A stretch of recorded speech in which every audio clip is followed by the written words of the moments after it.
Spoilers to the new movie. I talk at length about what you see. Spoilers, they are ahead. You have been warned, don't be butthurt.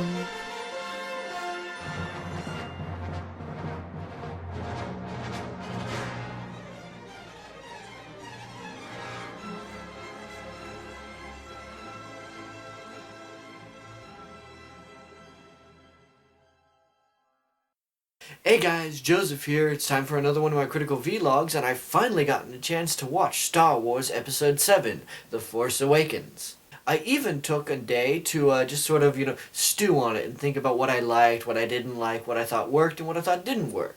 Having had a day to think on it, what is my opinion? It's very good. Yeah, it's very, very good. I liked this movie. There were some things that I thought were a little odd, but that comes in with any movie, really. So what is the basic plot, since this is a spoiler review? Yes, spoilers. Don't get butthurt, you saw the opening to this video. Basically, Luke Skywalker has gone missing because, he tried to, set up a new Jedi Order. That didn't work out so well because the character Kylo Ren comes in and kills everybody. So Luke decides to go basically into self-imposed exile. Yoda. Anyway, he then, everyone's going and looking for him, including Leia, and so they're looking for a map that will lead to Luke. Eventually, a rebel officer finds this, Poe Dameron, and, unfortunately he gets found by Kylo Ren in the First Order. So, to make sure that the information does not land in the hands of Kylo Ren, the bad guy, he gives it to his droid, BB-8. That seems sort of familiar to me.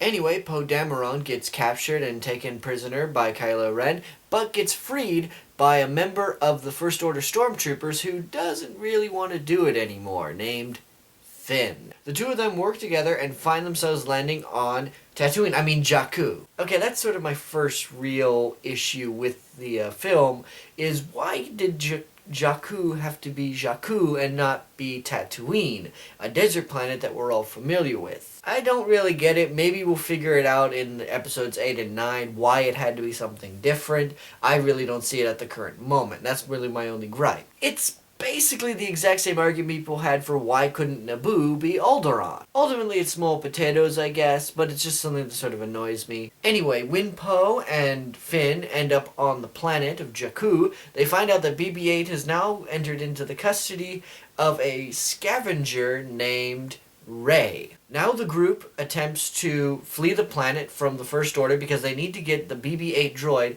to the Resistance, led by General Leia Organa. Along the way, they meet Han Solo and Chewie and the Millennium Falcon. And so, this whole little gang of old and new characters makes their way to the Resistance, and eventually we find out that Kylo Ren is Ben Solo. Yeah, I'm familiar with the expanded universe, so I was actually rather happy to see the Darth Caedus storyline, taken into full effect. In my opinion, if you had to take one of the storylines from the expanded universe, the Darth Caedus storyline does sort of make sense. Now, some of you out there might be going, Darth Caedus, what's he talking about? Basically, in the expanded universe, Han and Leia have twins, Jaina and Jacen Solo.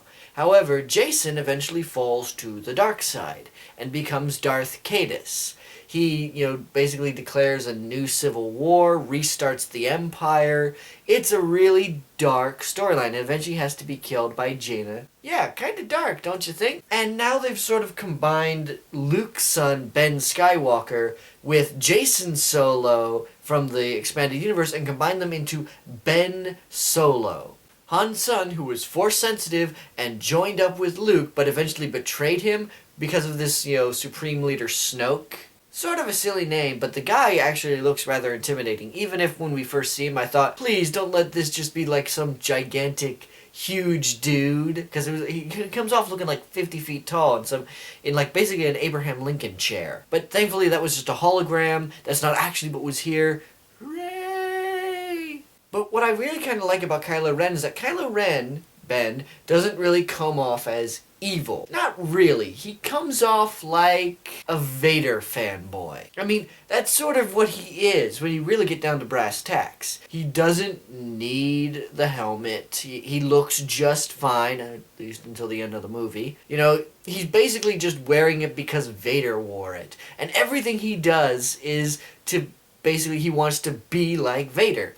To the point of which Rey, who is actually the Force sensitive in this film, not Finn, promotions, you tricked us again. Effectively, Rey says, when she ends up reading his mind, you're afraid that you won't live up to Darth Vader. So we have a guy whose entire life goal is to be as evil as Darth Vader.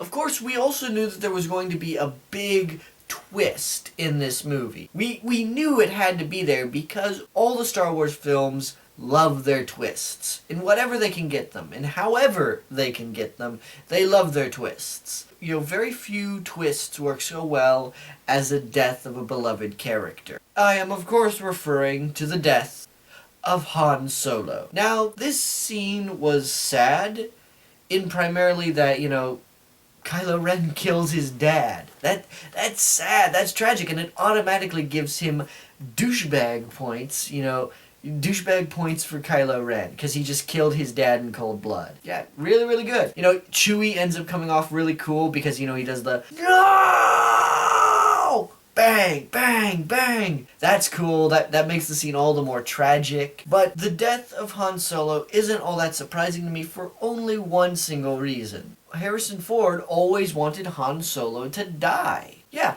in episode 5, at the Carbonite Bath, they sort of wanted him to die off. Or even better, have it in episode 6 where he dies. You know, the director and Harrison Ford both wanted it, and eventually George Lucas said, Han Solo is the most popular and profitable character. We're going to keep him alive and milk him for more of his action figure money. No, Han Solo dies in this movie, and in kind of a brutal way, too. And it's really well done because it gives this wonderful motivational part of Rey, who sort of adopts sort of a surrogate father figure with Harrison Ford, because she's apparently waiting for her family. That's why she was stuck on that, you know, sand rock Jakku. Which gives me an idea. I think that Rey might be Luke Skywalker's daughter. If that's the case, then how interesting is it that Rey took a father figure in Han Solo because her father wasn't there, and her father being Luke Skywalker, Han Solo's closest friend, next to Chewie. That's sort of tragic in its own way, but it also builds up a fantastic repertoire for the characters' motivations. And that was the main problem with the prequels, honestly, is that there wasn't that many motivations on the part of the characters. In this movie, there's plenty of motivations, and they don't answer everything. And I find that wonderful. I find it fantastic that we have only a vague notion of what's going on. And there's still a bunch of theories. There's still a bunch of questions. We don't know the timeline for any of this stuff. But we're going to get those answers because this movie ends with Rey meeting up with Luke Skywalker to begin what I can only imagine is her Jedi training. Of course, the film also has a fantastic, you know, climax that reminisces to Episode 4 with the assault on the Death Star by having an assault on Starkiller Base. Funny note, Starkiller was actually supposed to be the original name for Skywalker, which is why he was called Starkiller. It also has a reference to The Force Unleashed, whose the main character's name was, you know, Starkiller. The battle is really cool. I really liked it. It really sort of harkened back to the Death Star fight,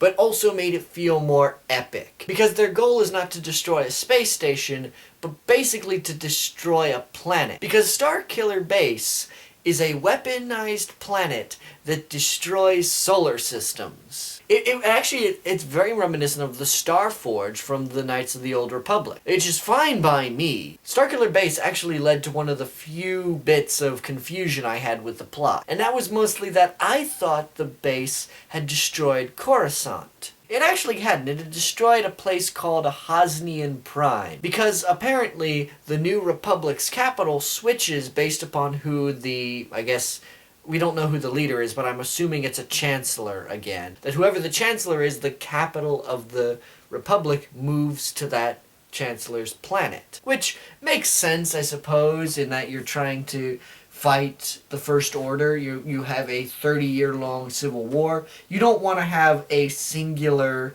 capital planet. You want to be able to switch it and move it around. Is the scene effective? Yes, but it happens by so quickly that I don't really get the full impact. You know, it's going, oh, that's tragic. But I think it would have been more effective if they had destroyed Coruscant. Or if they had destroyed some planet from either the prequel or the original series. You know, to just kind of get the feeling like we're not playing kiddie games anymore. But for what they did, I think they did a good job. And I ultimately felt really, really motivated to see the rest of these films. I can't wait to see the anthology films that'll come in between Episode 7, Episode 8, and Episode 9. You know, we're going to have Rogue One, we're going to have a Boba Fett movie, and we're going to have a Han Solo movie, which is going to be kind of tragic, you know, following this movie. You know, there's always going to be an underlining sense of, oh no, Solo! But for what we have, I'm really happy I got to see it. Is it better than the prequels? Yes. Is it better than the originals? Maybe. It feels like a worthy successor. It feels like what we've been waiting for. It has the good relations to the old. It harkens to some new potential. I'm exceptionally excited for what we're going to see in the next 4 years. Star Wars looks like it's going to have a bright future. And I'm going to try to cover them all right here on Critical Vlogs. So, that was my review of Star Wars Episode 7. If there's any other movies you'd like me to review, or maybe some other Star Wars theories you'd like me to talk about, be sure to suggest them in the comments down below. Also, be sure to visit my website at phoenix8productions.blogspot.com for more video and audio content. Be sure to visit my Brony Critic channel for more My Little Pony content, as well as the Brony Critic Patreon page to support me and in those ventures. Also, be sure to check out my machete order video right here. I talk about it, basically the 8 reasons I like the machete order. I highly recommend you guys check it out. I rather enjoyed making that video, and I had fun geeking out about it. And I'd be more than happy to geek out about other ideas if you suggest them. So until then, this has been Critical Vlogs. See you guys next time.